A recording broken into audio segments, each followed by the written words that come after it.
Hi, everybody. It's a real pleasure to be Hello. together today. This is Luna, who is about to leave for Kenya, and Nadine, who has been actively preparing that mission because, yes, the mission in Kenya is starting tomorrow for almost a week, and we have more than 15, I think exactly 15 women who will be reconstructed or repaired or restored. I don't know what is the right term to say that. All these women who have been circumcised, who have been mutilated very early in their childhood, sometimes even when they are teenagers. And these women will be taken care of by the new team of Clitoraid in Kenya, led by Dr. Arab. And so I'd like I'm the head of this Clitoraid mission. I'm Bridget. And we started that back in 2006. We had all kind of different missions. We built a hospital in Burkina Faso. We had lots of different doctors who we trained. And the latest one, the new team with our new medical director, Dr. Arab, is getting started tomorrow. So Luna, you are on your way there. You're in Paris, about to board, I think, for Kenya. Tell us how you feel and what's going on. Well, it's very moving moment each time you go to Kenya because it's a moment where you know that you will meet people that they've been survivors. They are survivors. All these women, they are survivors. So we don't have to forget that. And to be honest, it's like, it's very challenging because we can't imagine what they've been through, you know, and what many 2030 million people, women every year, they suffer from that. So it's huge amount of women. So it's like the good news is that since many people they're working to stop that barbaric tradition, we have to say that there is a regression on the people, less suffering. There is less people doing it, etc. So we are moving on in the right way. I was on the airport last night. I was supposed to take my plane, and they changed the rule in Kenya, so I didn't have the visa. So I'm still in Paris. It doesn't look like, but I'm in Paris with the no my suitcase, my microphone, and but it's life. Life is not like a quiet river. But last night I was feeling bad because I missed the plane, but at the same time I felt it's nothing compared to the suffering of these women. So I will go in 2 days or tomorrow. And we have Doria over there that she's going to take over the mission. So she's going to she will do the job, and I will join her soon.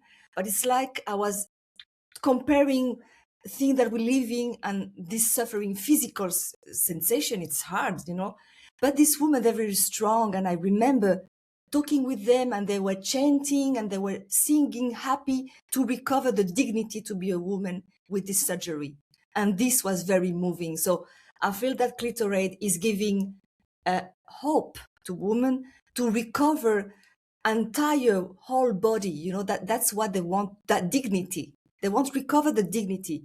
So I feel this mission, it's a mission to recover dignity for women. So it's more than just a surgery. It's more than that. And I feel that the team, Dr. Arib and all the people around, they are conscious of that, to recover the dignity of women, because we are on the same planet with men and women, to have the reconciliation of the pleasure of being alive. And this is very powerful. So I feel very honored and very moved to begin this mission with the Jalaram Hospital charity in Nairobi. And I'm very happy to meet them soon. And the goal, it's not for us to continue to do that. It's just to stop that, you know, to tell people, don't do that to your daughters, because it will stop. We can recover. They can reverse the surgery. They can reverse that. So it's just stop that. We don't need that anymore. That's my hope, and we feel that we're moving on the right direction.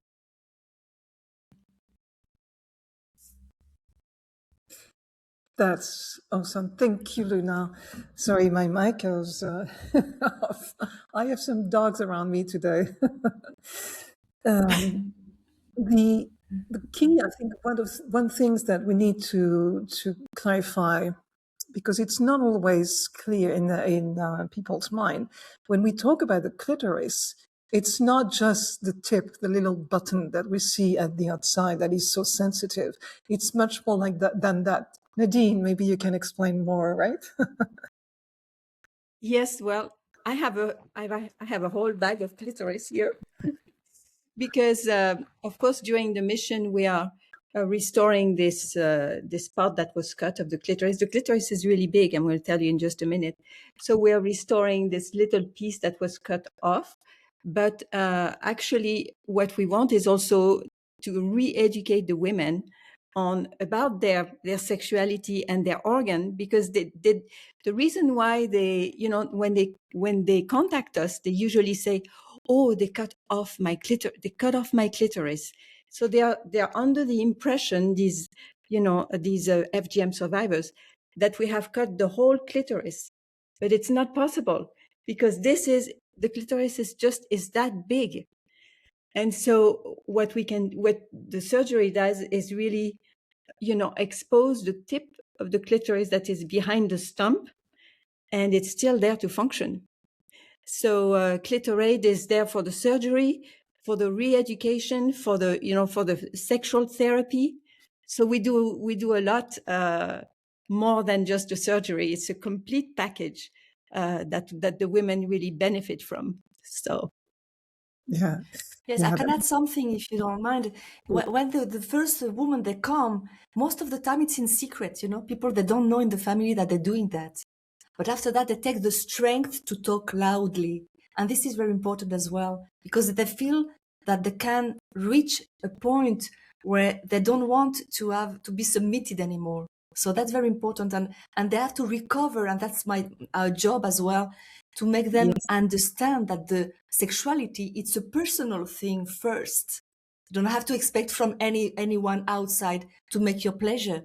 So what we do during this mission, it's as well to talk about sexuality, and we laugh. We have many moments where we are together and we laugh because it's funny, like some women, they faint to have orgasm, to be short, because they don't have pleasure, it's painful. But we cry and we laugh a lot, because in reality, the women, they are like that, But the thing is, recover your own way to make the clitoris to have your pleasure, because no one is best than yourself to know how you like to be touched. So we talk about vibrators, with the showers, some women with the shower, they masturbate. So we talk about all that aspect that are very intimate, but with the to sharing experience, and to feel that it's not dirty. It's the way that we've been created. That's the way we've been created. And that the more we have this pleasure by ourselves, we can share with the partner if we want. It's not compulsory either, but it's like to re-educate. And it's like when you have a broken arm or something, you have like it doesn't work anymore, and you have to do rehabilitation. And the clitoris is the same. And no one can know best than you the best way to re-educate this pleasure sense. So my job is as well to work on the scars, the scars, they're a tissue very sensitive. So I bring with me a machine to give a collagen and to make more soften, and to make elasticity in the tissue. So we can work on all that aspect, because the sexuality, it's a way to recover the elasticity of the tissue. But we have to give massage but first ourselves. So that's as well what we do in this mission, is to talk about sexuality openly, without taboo and without guilt, because the guilt is the biggest poison in the brain of people, not only women, but for men. And this is one point as well. Some women, they are accompanied with the husband. This is beautiful, because they say the man doesn't want to have a woman that doesn't feel anything or feel pain. They want to have a woman to share together, to feel the orgasm together with infinity. You know, it's something very important to the bonding you have in the sexual intercourse. So some men, they're very keen to have this with the woman, with the wife, and it's beautiful as well.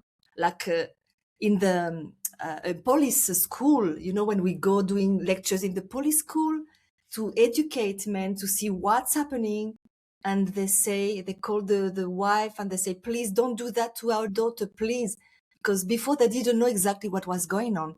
And I tell you, last night in the airport, I was talking with the people and they're asking me so many questions about, they were curious, is really the surgery of recovering the clitoris is really functioning? And I say yes. Like when you have several type of excision, you have the four type of excision, you know, maybe you're going to talk about it, Nadine, I don't know, but in one of them they infibulate, you know, they cut and they do like sewing the lips together of the opening of the the big vagina. lips. So sometimes we have some surprise when the surgeon cut the sewing of the lips and everything it's intact inside. This happens sometimes. I remember Marcy Bauer was say, "Wow, they didn't cut anything inside." So the girl that cut the sewing lips and everything it's brand new inside. So imagine suddenly it's like opening a world of a new pleasure, and it's just beautiful. So everything can happen, and I feel that it's so crazy that we've been to this point to do this type of practice. It's so crazy, but we can do something, and this is what we're doing.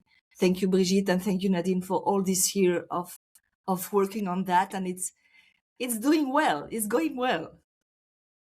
Stop me because I'm so enthusiastic that I just can't stop talking. I'm sorry. No, that's wonderful. And what you said about the guilt is so powerful because it is also what is behind what these women are doing when they cut the children, right? Because it's done by women to women. And that is a long line of tradition of guilt and all these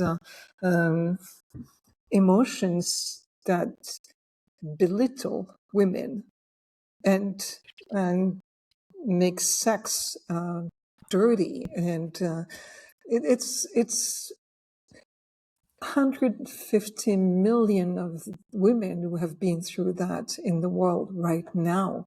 Some of them suffering like hell when they are having intercourse. We have to keep that in mind. And everything we are doing is done thanks to your donations. So if you feel inclined to donate, you can go to clitoris.org. Everyone is volunteers. Yeah, Clitoraid. Sorry, Clitoraid.com. Yeah, and everyone is a volunteer. I mean, we Luna paid her tickets to go there, and then so the money is really going towards the surgeries, nothing else. So that's something I wanted to say as well.